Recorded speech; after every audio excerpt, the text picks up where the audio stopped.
Hey guys, what's up? Welcome back to Warzone Central. Today I'll be covering 5 things you didn't know about Call of Duty. Let's get into the video. Number 5, Zombies was nearly scrapped. Call of Duty World at War was a transitional title in many ways, but what stuck out in the minds of countless COD fans was that it was the first title to officially introduce the Zombies mode. Zombies has since returned with each subsequent Treyarch title, and further down the line it's also hopped into games from other development teams. While this may not surprise you, what if we told you that Zombies mode nearly didn't happen? Zombies was initially intended as a side project that some of the development team at Treyarch started building without approval. It began as a fun extra level with the sole purpose of seeing how long it could last.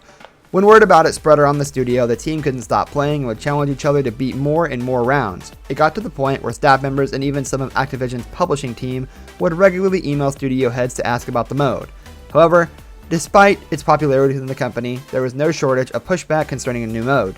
It always skirted at the edge between approval and being tossed aside. The official map in World at War, Nocturne Untoten, was labeled Nazi Zombie Prototype in the game code. No map name, no special denotation, just a basic build that was played internally. Teams were showing up in the stadium as well as the hospital, so I do expect as the season. Number 4, take it to the board.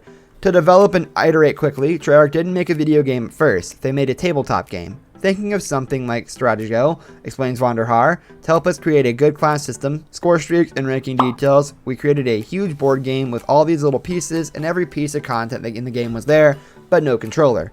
Treyarch would then use playing cards to play out the hand, such as deciding how you'd like to go into battle, and use the board pieces to play it out, explains Vonderhaar.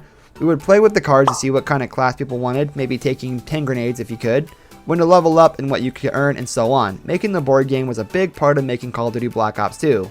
Vonderhaar says they'd make, play, and revise the board game, and after about a month and a half of having so much fun with the board, which they picked 10, they began working on the video game based on what they learned from the board game. For it to be done here, we expecting the zombies to not just jump from one point of interest to the next, but spread from one point of interest to the next. Number 3, the first Call of Duty Zombies character.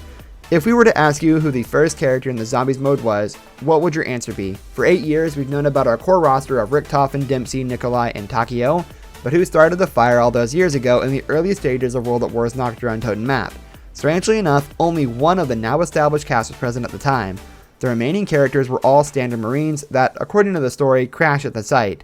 Our one and only character in Nocturne Untoten was Dempsey, a US Marine who had made his way to the facility. Storyline, they wanted 4 new characters to tell this story: an American, a Russian, a Japanese, and a German, but they didn't really have the resources to make. Number 2, the Illuminati. Favorite baddies of conspiracy theorists around the world, the Illuminati have also proven popular with game developers for years, and Call of Duty Zombies is no exception. In fact, there's a generous smattering of references to the shadowy world rulers dating back to the early years of the game mode. Specifically noted on the Call of Duty Black Ops map 5 in Ascension, the Illuminati played into the lore in a way that has yet to be explained. In 5, every special round indicated that you would have gotten a visit from the Pentagon Thief. For those that have never played the map, he was a character that would chase you around and steal your equipped weapon. Upon theft, you would teleport away, forcing you to chase him down, basically a huge pain in the rear. If you succeeded in killing him, you got your weapon back, as well as a max ammo. The thief's backstraps listed as Illuminati code that reads Living Dead. The Ascension map was also littered with nods to Illuminati, but most prominent of these were the all-seeing eyes on the monitor scattered around the map.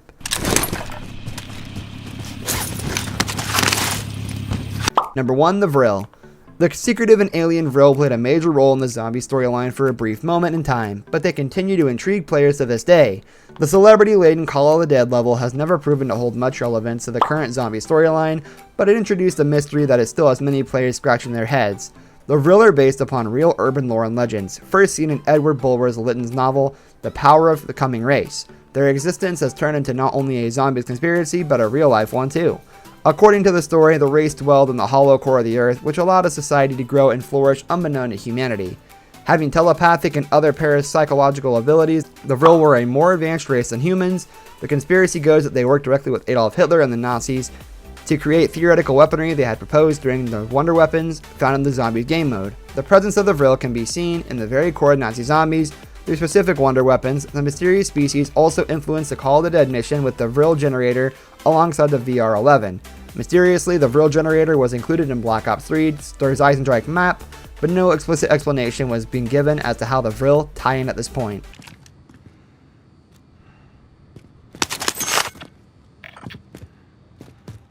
This brings us to the end of our video. I hope you enjoyed it.